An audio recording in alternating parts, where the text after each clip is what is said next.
नमस्कार मित्रों, एक बार फिर से आरजे क्लासेज यूट्यूब चैनल पे आपका स्वागत है। मित्रों, राजस्थान की कला संस्कृति को लेके आज अपन जो अंतिम पंच पीर है अपना हड़पुजी सांखला, उनके बारे में जानते हैं। इससे पहले अपन ने 4 लोक देवता पूरे कंप्लीट पढ़ लिए। ज्यादा से ज्यादा संख्या में ये वीडियो देखें, सब्सक्राइब करें। लगातार राजस्थान की कला संस्कृति की क्लास चलेंगी और चलने के बाद में नए नए करंट अफेयर्स के भी क्लासें होंगी, तो इस चैनल को ज्यादा से ज्यादा सब्सक्राइब करें।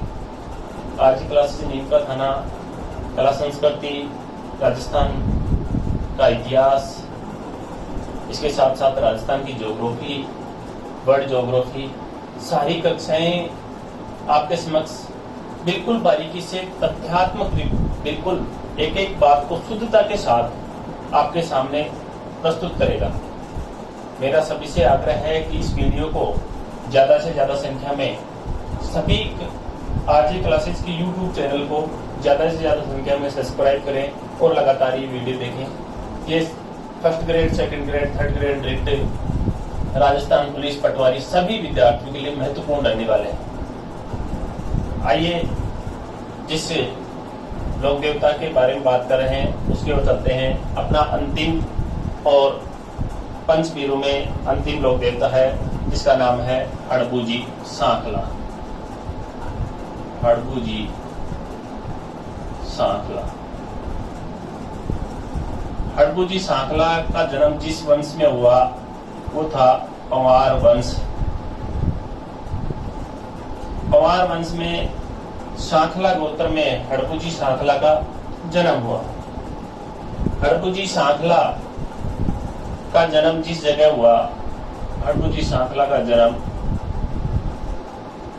उंडेल जिला नागौर। उंडेल का जिला है नागौर। यहाँ के एक जागीरदार थे, जागीरदार का नाम था मेहराजी सांखला। मेहराजी सांखला। और इनकी माता का नाम था सौभाग कंवर। सौभाग कंवर। इन दोनों से एक पुत्र उत्पन्न हुआ। उस पुत्र का नाम था शकुन शास्त्री। शकुन शास्त्री, यानी इसको बोल सकते हैं हम हड़पुजी का उपनाम। हड़पुजी का उपनाम शकुन शास्त्री। शकुन शास्त्री किसको बोलते हैं मित्रों? जो प्रकृति के रंग रूप को देखकर पहले ही दशा दिशा बता देते हैं, उनको शकुन शास्त्री कहते हैं। जैसे चींटियां अंडे लेकर ऊपर की ओर चढ़ते हैं तो बरसात निश्चित होती है, या चिड़िया मिट्टी में नहाती है तो बरसात निश्चित होती है। इसी प्रकार एक दोहा याद आता है कि तीतर पंखी बादली विधवा काजल रेख। तीतर पंखी बादली विधवा काजल रेख, बा बरसे बा घरे इमे मीन मेघ। यानी तीतर रंग की बादली होती है, वो हमेशा बरसती है, और विधवा औरत जब अपने काजल और श्रृंगार करने लग जाती है तो मान लेना वो अपनी कोई ना कोई प्राइवेट व्यवस्था जरूर बिठा रखी है।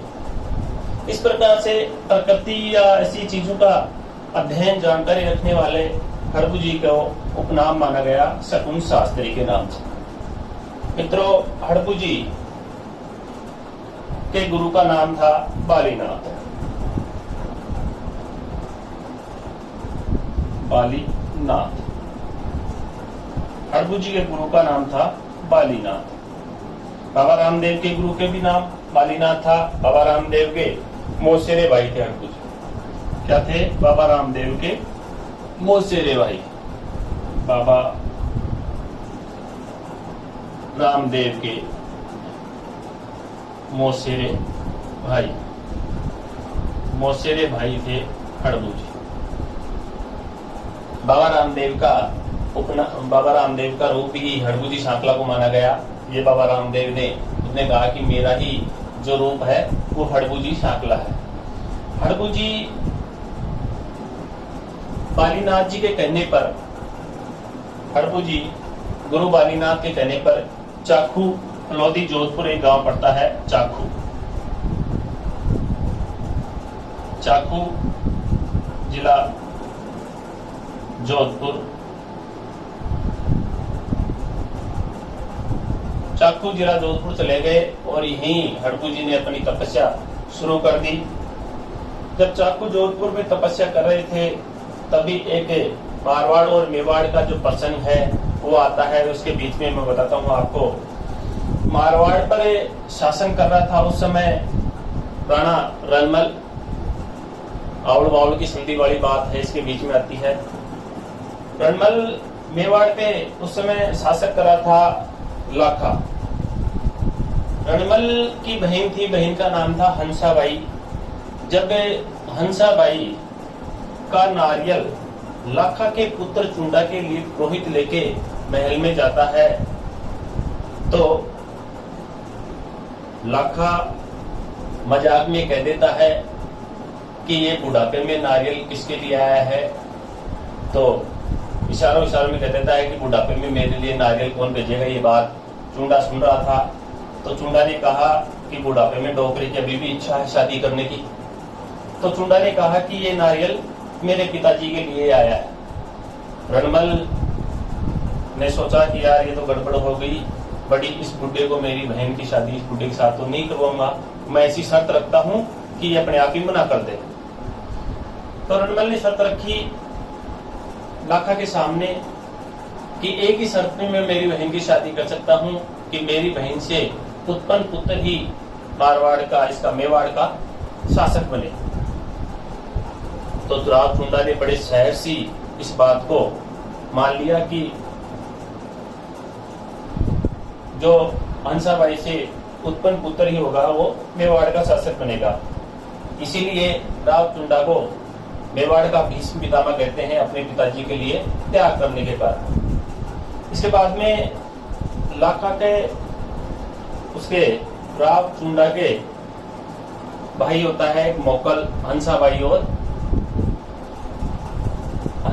और किसके, लाखा के पुत्र होता है, उसका नाम था मोकल। मोकल राजपाट संभाल लेता है। लाखा की मृत्यु हो जाती है, मोकल की आयु छोटी होती है।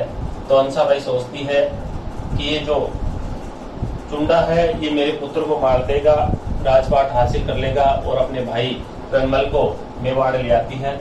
और रणमल योजना बिठाता है कि अपने ऊंचे ऊंचे पदों पे, मेवाड़ में ऊंचे ऊंचे पदों पे सब पे राठौड़ों की नियुक्ति कर देता है। जब राठौड़ों की नियुक्ति कर देता है, सिसोदिया बड़े क्रोधित होते थे, मन ही मन कुठारघात होता था कि यार अपने इस राज पे भी, अपने मेवाड़ पे भी राज अप्रत्यक्ष रूप से रणमल राठौड़ कर रहा था, मारवाड़ पे तो था ही था, अप्रत्यक्ष रूप से मेवाड़ पे भी राज था। उसके बाद में राव चुंडा के एक पुत्र होता है, मोकल के एक पुत्र होता है, बड़ा ही विद्वान, बड़ा ही शक्तिशाली, जिसका नाम था कुंभा। कुंभा जब शक्तिशाली होता है, कुंभा को इस बात का पता चलता है कि यार अपने यहाँ के सारे ऊंचे ऊंचे पदों पे राठौड़ों की नियुक्ति है, यहाँ पे कुछ नहीं है। तो रणमल से एक गांव की दासी थी, वो दासी का नाम था भारमली। रणमल भारमली से बेहद प्रेम करता था और भारमली बेहद प्रेम करती थी कुंभा से। एक दिन कुंभा ने कहा कि भारमली से कि भारमली इस रणमल को अपने को सल्टाना है। तो रणमल को बड़ी मात्रा में भारमली के द्वारा शराब पिलाई जाती है।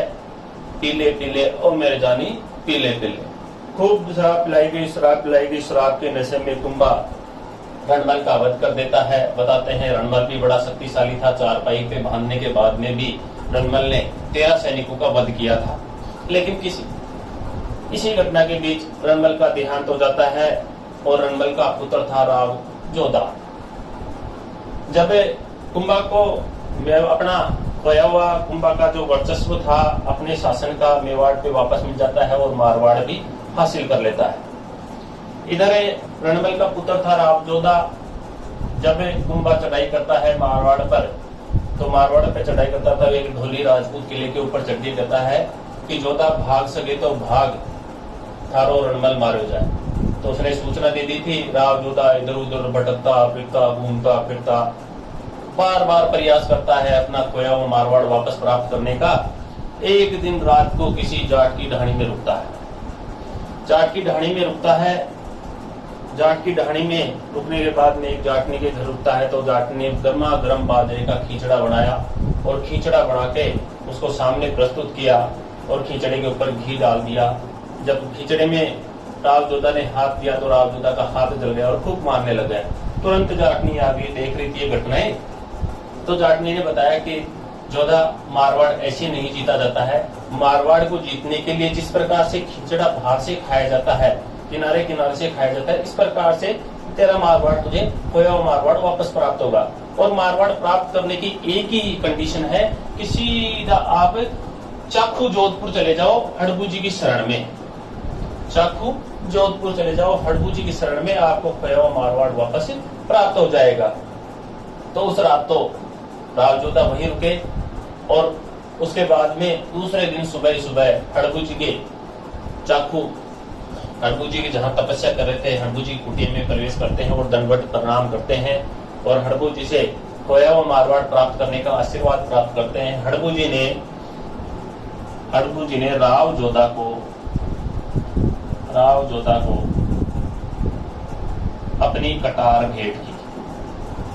अपनी कटार भेंट करके मारवाड़ प्राप्त करने का आशीर्वाद दिया कि जा कल सूर्यास्त के समय से पहले पहले बिना किसी रक्त की बूंद बहाए बिना तेरा मारवाड़ तुझे वापस मिल जाएगा। ठीक इसी प्रकार हुआ कि मारवाड़ वापस लौटा देता है। कुंभा और बुआ जो हंसाबाई थी राव जोधा की, और अपने कुंभा से कहती है कि कुंभा क्यों ना बच्चे को माफ कर दे, और दोनों के बीच, मारवाड़ और मेवाड़ के बीच सीमा निर्धारित कर देती है। उसे कहते हैं आवड़ बावड़ की संधि। आवड़ बावड़ की संधि, जहां आंवले के पेड़ शुरू होते हैं वहां से मेवाड़, और जहां बबूल बावल के पेड़ शुरू होते हैं वहां से मारवाड़। ये बीच में इसलिए बताने तरीके की बात आती है इसमें। इसके बाद में राव जोधा वापस आके इसी चाकू गांव में, और चाकू गांव की जो 52,000 बीघा है, 52,000 बीघा हड़बूजी सांखला को परगना देता है। 52,000 बीघा को बावन्नी बोलते हैं, और उसी बावन्नी में हड़बूजी ने एक गांव बसाया। उस गांव का नाम था बेंगटी। बेंगटी गांव में ही हड़बूजी करते हैं सेवा करते करते जब रामदेव जी जीवित समाधि ली थी रामदेव जी ने, तो अपने साथ वो अपना रतन कटोरा और सोहन चिटिया साथ ही ले गए थे। तब उसके बाद में रामदेव जी एक बार फिर से प्रकट हुए और अपने चमत्कारिक जो सोहन चिटिया और रतन कटोरा जो मक्का मदीना के पंच पीर देके गए थे, वो वापस हड़बू जी को देके गए। एक तो रतन कटोरा और एक सोहन चिटिया।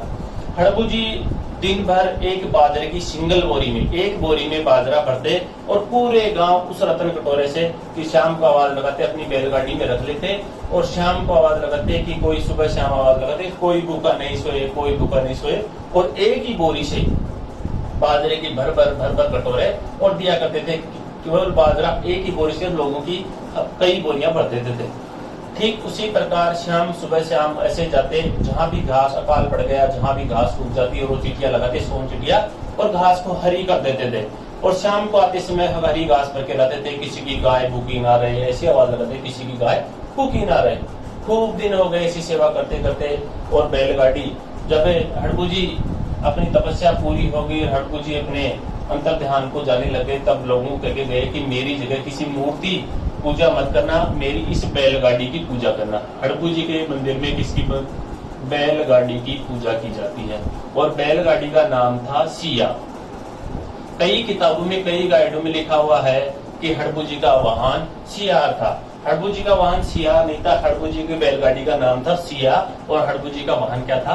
बैलगाड़ी। बैलगाड़ी का नाम था सिया। और इसी बेंगटी गांव में हड़बू जी का मंदिर है, और हड़बू जी के मंदिर में लगता है हड़बू जी का मेला।